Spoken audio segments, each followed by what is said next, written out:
Hey guys, I'm Nicole Herrick, and apparently it's backyard makeover time. We are coming into summer here in Melbourne, Australia, and we have been actually in some form of lockdown for basically the past 7 months. Literally, the retail stores opened 36 hours ago. So we have been itching to get out, but we're also still very restricted in what we can do. So what better to do than to make our backyard a little bit prettier?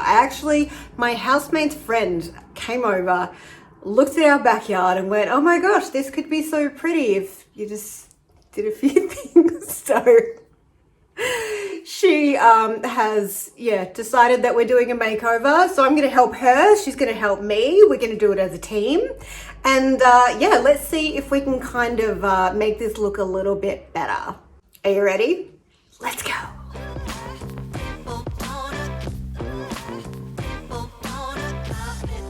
So this is what our backyard currently looks like. It is just an absolute mess of plants. Now, when I arrived in this property 5 or 6 years ago, there was just 2 plants. There was no grass. It was full of weeds. So I have done a lot of work over the years to just sort of plant some things and try and get it looking a little bit nice. But it's just not practical. We never hang out because it's just not an inviting, comfy space. Being a townhouse, it is also obviously a very small space. And I also have a little woodworking station that gets quite messy.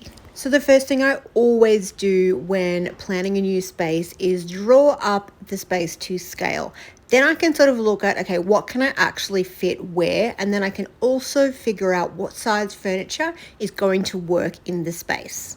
I also gather some images of other beautiful gardens that I like the look of the furniture and the way that they've utilized plants to decorate the space. So then I drew up a list of everything that I needed to buy in order to make this an absolutely beautiful oasis. And I looked at my total and went, you know what, I reckon we can do better than that. Let's get some trash and we'll turn it into beautiful stuff. And that's where places like Gumtree, Facebook Marketplace and hard rubbish groups, as well as good old Bunnings, come into play. So I reckon we can actually do this for around $600. Believe me? All right, let's see if I can do this. The first piece of trash I found was 5 rolls of this reed fencing that was weathered and grey, but I just grabbed a cheap can of decking oil to give it back that richness. Ellie and I popped it up with just some simple bits of wire and some small holes in the fence capping. Next, I found some free shade sail material on Gumtree, and I used this to sew up some vertical garden pockets. Now, I don't have any footage of this, I'm sorry, but it was very easy. Next, I grabbed some horticultural felt. Now, this is special felt designed to hold moisture in so that the plants can get it when they need to. And this will also stop your plants from drying out in the shade sail because it's just got too many holes in it. I then planted everything up. I mixed some potting soil with some of our very own compost from our composting bin, which I have a video for if you would like to make one as well.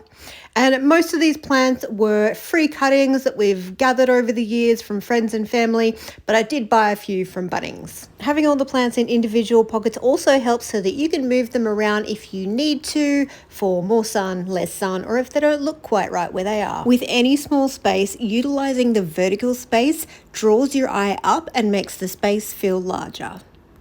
Okay, now here comes the big ticket item.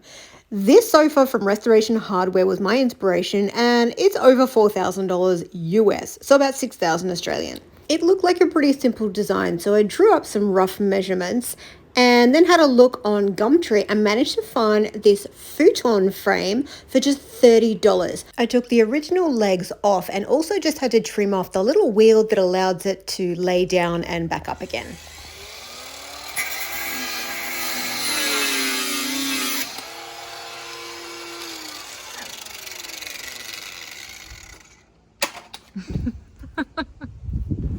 Then I grabbed a couple of 2.7 meter pine sleepers.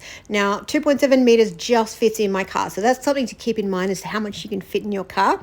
I then cut them down to 4 pieces of 80 centimeters and 4 pieces of 55 centimeters. If you're cutting these down with a miter saw, just take it in slow passes until you get all the way through so that there's not too much friction and too much burning on the wood. You could also use a hand saw or a circular saw. Sleepers come in pretty rough cuts, so it's good to give them a really good sand until you get them down to a smoothness that you're happy with. They don't have to be super smooth because remember, this is just outdoor furniture. So these cut pieces become the legs slash armrests. So I used a pocket hole drill bit to actually put together these legs. And I would have used my Kreg jig, but they just wouldn't fit. So just diagonal holes, and it's a special drill bit. And I used batten screws to put everything together. And I also used some hardwood offcuts just to raise the legs up a little bit so that when it rained, they weren't sitting in a pool of water. I attached the legs just using some more of the batten screws. Then I got myself another piece of trash because my futon did not come with its own mattress. So this was just a queen size mattress that was smell and stain free. And then I just made some waterproof fabric outdoor covers. I highly recommend getting a futon that already has a mattress with it so that you don't have to cut it down. And you can use a special waterproofing spray that you can put on the existing covers, or you can make your own. I wouldn't recommend this waterproof fabric again. I just don't feel like it was great. You can also get outdoor cushions and cushion covers from IKEA. Next, I found a really cheap chair frame and a coffee table that were the same shape profile as the outdoor lounge I'd built. I simply sanded all three pieces back and stained everything the very same spotted gum wood tone. Another couple of pieces of trash I found was a pre-made panel that I cut to make an air conditioner screen and this Acapulco style chair. No backyard is complete without lighting, so I grabbed these gorgeous vintage styled solar powered outdoor bulbs. I also added several of these solar powered fence lights to illuminate the reed texture at night. Another reason we used to never sit outside was because we didn't have any shade. This shade cloth was just $50 from Bunnings and I spent about $30 in fixings. Super easy to put up. I've also got a video on that. Another few bargains I grabbed was this $50 outdoor fireplace and a few free pots. A little tip with pots, if they're all different, paint them all one color and they will look cohesive. Okay, are you ready to see how my pile of trash plus $600 transformed?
Thank you so much for watching. If you found this video helpful, I would absolutely love it if you could drop a like and a comment, especially a comment. It really helps me out in the YouTube algorithm.